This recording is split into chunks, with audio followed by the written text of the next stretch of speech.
ठाणे में श्रीकांत की सीट पर फिर बीजेपी ने ठोका दावा। लोकसभा चुनाव के पहले किसके लिए बैटिंग करेंगे एकनाथ शिंदे।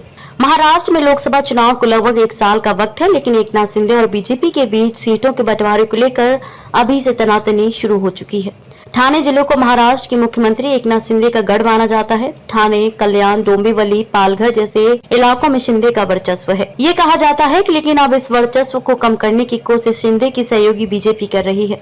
ठाणे में बीजेपी के विधायक संजय केलकर ने यह कहकर एकनाथ शिंदे की मुश्किलें बढ़ा दी हैं कि ठाणे और कल्याण में बीजेपी लोकसभा का चुनाव लड़ेगी। केलकर के इस बयान का असर काफी दूरगामी होगा। इससे एकनाथ शिंदे गुट और बीजेपी के बीच में लोकल स्तर पर खींचतान और तनाव बढ़ना तय माना जा रहा है। केलकर का यह बयान इसलिए अहम माना जा रहा है क्योंकि प्रदेश बीजेपी के आला नेताओं की मौजूदगी में उन्होंने ये बयान दिया है। संजय केलकर ने साफ कहा कि मोदी लहर की वजह से हमारे कई सहयोगी साल 2014 और उसके बाद 2019 में चुनाव जीते हैं। उन्होंने कहा कि यहाँ बीजेपी ने इतना अच्छा ग्राउंड वर्क किया है कि लोगों से कनेक्ट स्थापित किया है, जिसकी वजह से बीजेपी के अलावा वहां कोई और पार्टी नहीं जीत सकती। केलकर ने कहा कि रामभाऊ महालगी और राम कापसे के जमाने से ठाणे पालघर पर बीजेपी का कब्जा रहा है, फिर शिवसेना के लोग इन सीटों पर कैसे दावा कर सकते हैं। संजय केलकर ने कहा कि इन सीटों पर दावा करने वाली शिवसेना को लग रहा है कि वह पीएम मोदी को दोबारा जीत दिलवाएंगे।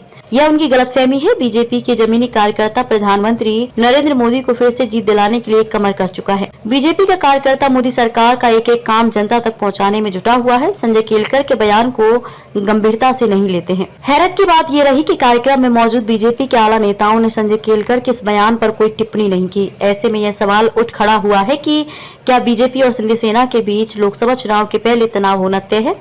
वहीं एकनाथ शिंदे खेमे के नेता नरेश मस्के का कहना है कि संजय केलकर के बयान को वे गंभीरता से नहीं लेते हैं। सबसे अहम बात यह है कि मुख्यमंत्री एकनाथ शिंदे और उप मुख्यमंत्री देवेंद्र फडणवीस एक साथ हैं। इसके अलावा प्रदेश अध्यक्ष चंद्रशेखर बावनकुले का भी सपोर्ट है। उन्होंने कहा कि यह युवा नेता के हौसले को बढ़ाने के बजाय उसे कम करना ठीक नहीं है।